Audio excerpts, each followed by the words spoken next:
बाद स्वागत है आपका। वक्त हो गया है भारत की बात का और आपके साथ हाजिर हूं मैं शोभना यादव। हिंदुस्तान में ये मॉनसून का वक्त है।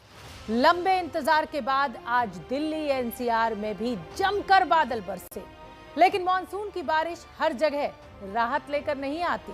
पहाड़ में बादल फट रहे हैं तो मैदान में मूसलाधार बारिश के बाद बाढ़ के हालात पैदा हो गए हैं। उत्तराखंड से लेकर जम्मू कश्मीर तक और उत्तर प्रदेश से लेकर महाराष्ट्र तक धरती पर कुदरत का हाहाकार मचा हुआ है।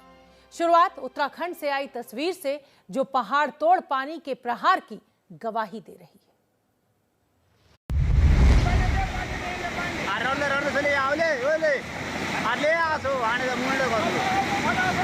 तस्वीर देखकर कलेजा मुंह को आता है।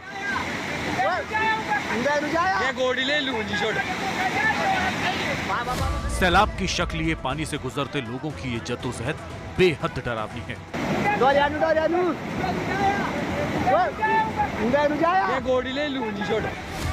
एक चूक जान पर भारी साबित हो सकती है।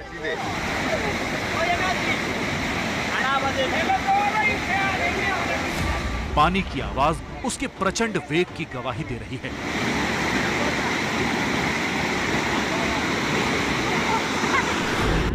रस्सी के सहारे दो महिलाओं को उस पार से इस पार लाने की कोशिश कर रहे हैं लोग। देखिए कैसे एक महिला का संतुलन अचानक बिगड़ने लगता है। देखकर दहशत महसूस होने लगती है।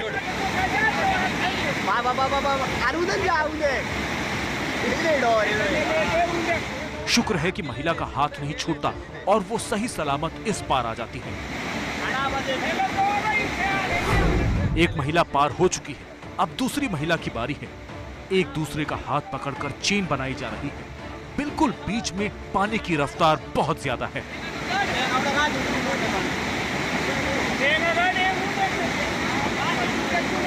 लेकिन जान हथेली पर रखकर रस्सी और डंडों के सहारे दोनों जानें पार हो जाती हैं। तस्वीरें देहरादून से करीब 50 किलोमीटर दूर विकासनगर के साहिया से आई हैं, जहां गांव के लोग उफनती अमलावा नदी को जान जोखिम में डालकर पार कर रहे हैं।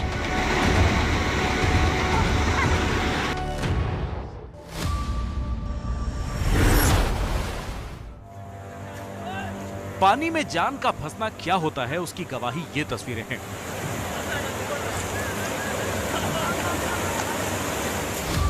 पानी की तेज धार के बीच दो लोग साइकिल के साथ जद्दोजहद करते हुए दिखाई दे रहे हैं। साइकिल फंसी हुई है और दोनों मिलकर उसे बाहर निकालने की कोशिश कर रहे हैं। ये सब कुछ मुश्किल इसलिए है क्योंकि पानी के तेज बहाव के बीच अपना संतुलन भी बनाए रखना है।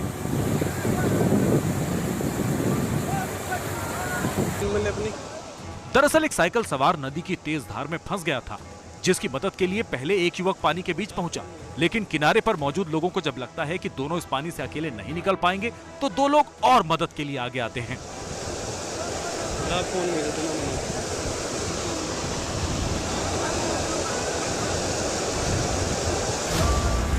उसके बाद चारों मिलकर एक दूसरे का हाथ पकड़कर पानी से बाहर आते हुए दिखाई देते हैं। यूपी के सहारनपुर की बेहट तहसील में भारी बारिश के बाद बरसाती नदियां उफान पर हैं। उत्तराखंड से लेकर यूपी और जम्मू कश्मीर तक हर कोने में सैलाब के सितम की तस्वीरें सामने आ रही। जम्मू कश्मीर के डोडा की तस्वीर देखिए, जहां एक गाड़ी दलदली मिट्टी में धंस गई है। जम्मू कश्मीर के कई इलाकों में भारी बारिश की वजह से बुरा हाल है।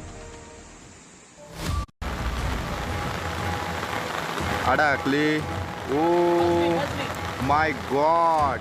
पानी जब इंसान के रास्ते में आकर खड़ा हो जाता है तो ऐसी तस्वीरें सामने आती हैं। तस्वीर देखकर ऐसा लग रहा है कि एक बस पानी के बीच से गुजर रही। My God! लेकिन हकीकत यह है कि महाराष्ट्र के महाड़ में बारिश के बाद नदी का पानी पुल के ऊपर से बहने लगा है। बस उसी पुल से होकर गुजर रही, जिस पर पानी बढ़ता जा रहा है। तस्वीरें डरावनी हैं क्योंकि किसी भी पल पानी का बढ़ता वेग किसी हादसे को न्योता दे सकता है। लेकिन गनीमत यह रही कि बस पुल को पार कर जाती।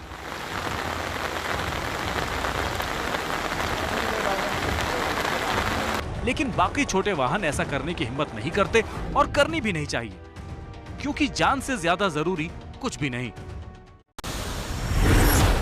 आप देख सकते हैं वहाँ कितनी बड़ी बड़ी चट्टानें जो हैं फ्लैश फ्लड में आई हैं और इसके जद में जितने भी घर यहाँ आए हैं वो सारे के सारे जो हैं उन सारे घरों को ये अपने साथ जो है फ्लैश फ्लड बहा के ले गया है।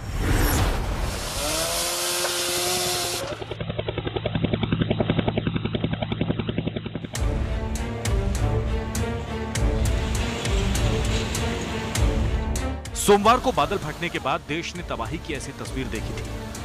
पानी जलजला बनकर सब कुछ बहा ले जाने पर आमादा हो चुका था। रास्ते में जो कुछ आया, मकान, दुकान सब बह गया और अपने पीछे छोड़ गया बर्बादी के निशान। तबाही की ये तस्वीरें धर्मशाला के पास चेतड़ू गांव की हैं। लेकिन बिल्कुल ऐसी ही तबाही कांगड़ा जिले के शाहपुर के पोह गांव में हुई। ये गांव धर्मशाला से करीब 45 किलोमीटर दूर है। एबीपी न्यूज संवाददाता सचिन कुमार ग्राउंड जीरो पर पहुंचे और बता रहे हैं कि कैसे कुछ सेकंड के भीतर आया सैलाब सब कुछ लील गया। आपको पूरा सीन हम आपको दिखाते हैं। ये ऊपर वैली है, ये ऊपर से जब फ्लैश फ्लड जो भारी बारिश जब पिछले कल हुई थी उसकी वजह से ये सारा एक नदी के रूप में जो है ये सारा नीचे आ गया और यहाँ पे जितने घर थे उन सारे घरों को अपने साथ जो है वो बहा के 9 लोगों की तलाश में रेस्क्यू ऑपरेशन चलाया जा रहा है। 5 लोगों की जान बचाई जा चुकी है। पानी जब पहाड़ से नीचे आया तो अपने साथ इतने विशाल पत्थर लेकर आया जिसने मकानों को बर्बाद कर दिया। आपको मंजर दिखाते हैं तबाही का कि किस तरीके से ये फ्लैश फ्लड जो है यहाँ आए। आप ये देख सकते हैं, ये इतने बड़े साइज का ये पत्थर, इतने बड़े साइज का ये पत्थर जहाँ इसके बिल्कुल टॉप तक हम पहुँच नहीं सकते हैं। इतने बड़े साइज के ये पत्थर जो हैं इस फ्लैश फ्लड में बिल्कुल पहाड़ी की चोटी से जो हैं वो फ्लैश फ्लड के साथ आए और जो ये घर यहाँ इसके जो नाला जो बना उसकी जो जद में जितने भी घर थे वो सारे घरों को जो है बहा के अपने साथ ले गए। आप अंदाज़ा लगा सकते हैं कि इतने बड़े पत्थर जब इस तेज पानी के साथ बह के आए हैं तो घरों को किस तरीके से उन्होंने अपने लपेटे में लिया होगा। रविवार रात से बारिश हो रही थी और सोमवार सुबह 10 बजे अचानक पानी का बहाव तेज हो गया और बड़ी बड़ी चट्टानें पानी के साथ दरकने लगी। सब कुछ इतना जल्दी हुआ कि लोगों को भागने का मौका नहीं मिला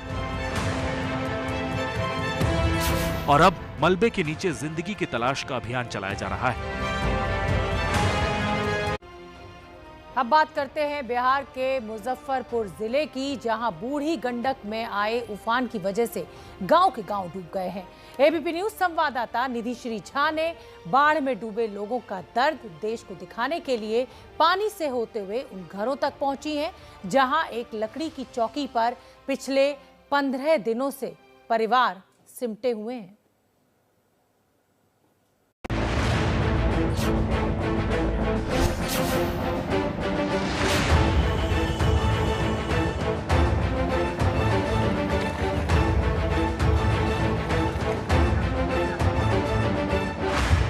हर साल जब बारिश होती है, बाढ़ का पानी कदम रखता है, यकीन मानिए इस गांव के सभी लोग परेशान हो जाते हैं।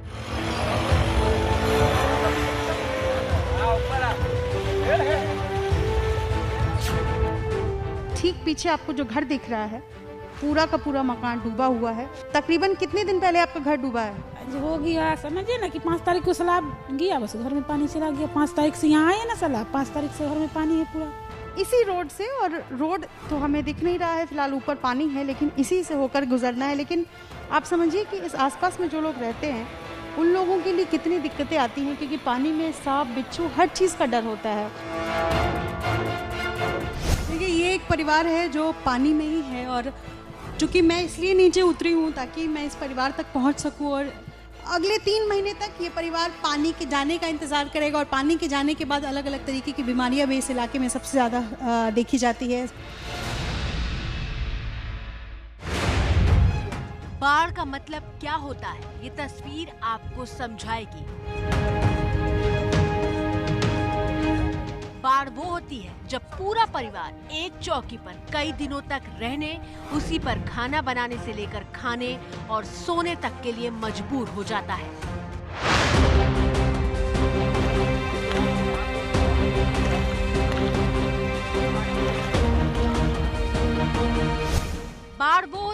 जब मदद के नाम पर सरकार की तरफ से एक पन्नी और 1 किलो चूड़ा गुड़ के साथ दे दिया जाता है।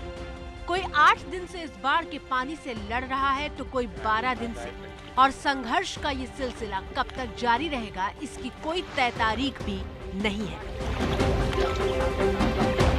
एबीपी न्यूज संवाददाता निधि श्री झा बिहार के मुजफ्फरपुर जिले के आथर गांव पहुंची, जहां घरों की पहली मंजिल तक पानी में डूब चुकी है। गांव तक पहुंचने के लिए निधि श्री झा को 3 किलोमीटर का सफर नाव से तय करना था।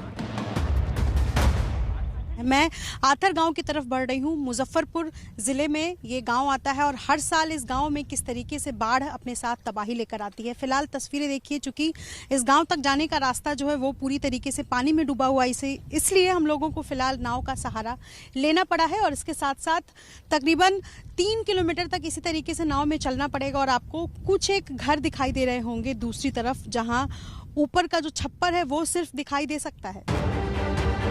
हर साल की तरह इस बार भी बूढ़ी गंडक उफान पर है। नाव आगे बढ़ रही थी और रास्ते में दिख रही हर तस्वीर बस तबाही के तांडव की कहानी सुना रही थी। कुछ लोग अपना घर छोड़कर सुरक्षित जगहों पर चले गए हैं, लेकिन जिनके पास मवेशी हैं, वो किसी तरह पानी से बचते बचाते बेहद कम जगह में सिमटे हुए हैं। और ऐसा नहीं है कि गांव में सिर्फ कच्चे मकान हैं। पक्के मकानों का क्या हाल है ये तस्वीर में देख लीजिए।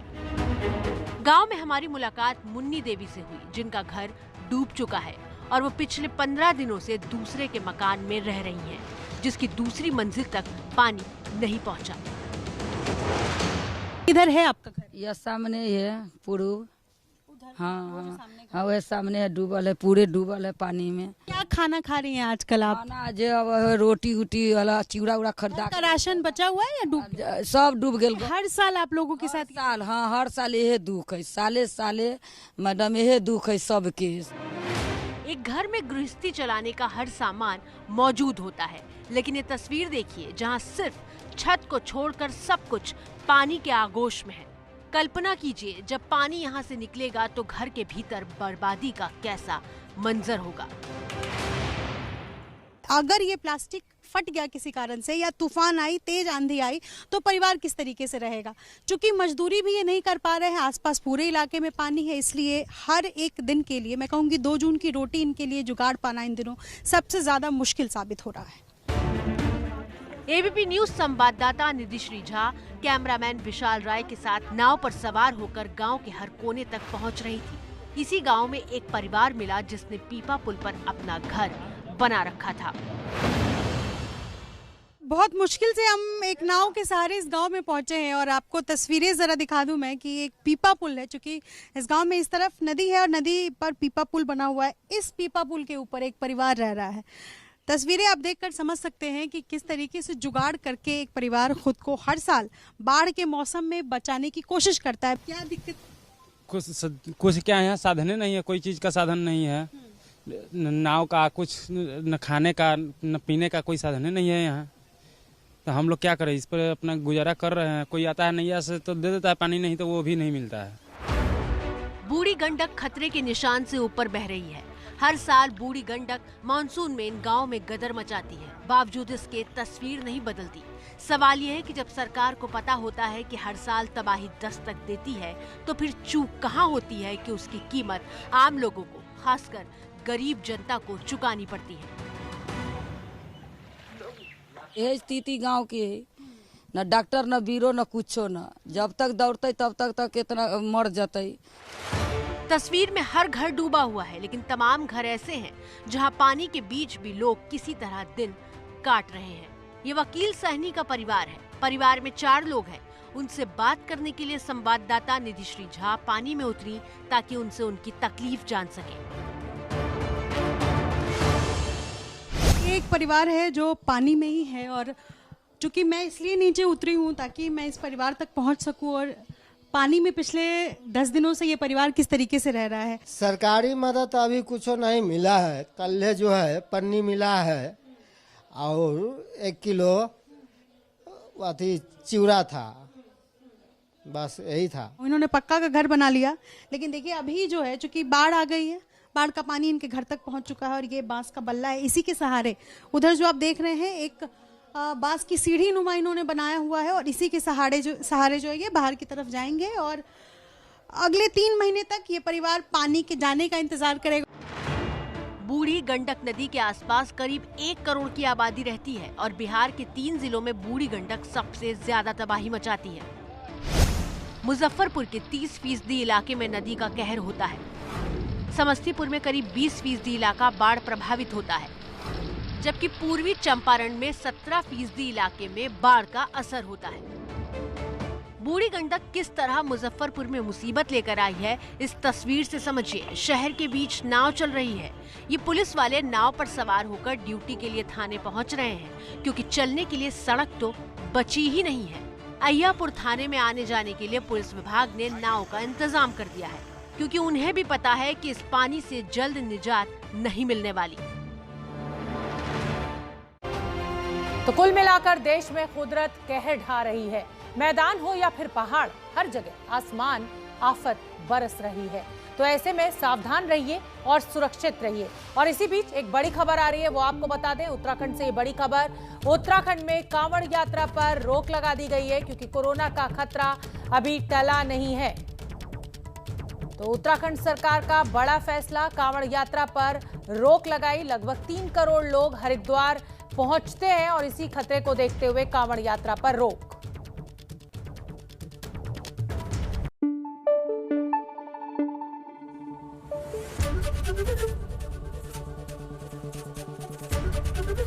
एबीपी न्यूज आपको रखे आगे।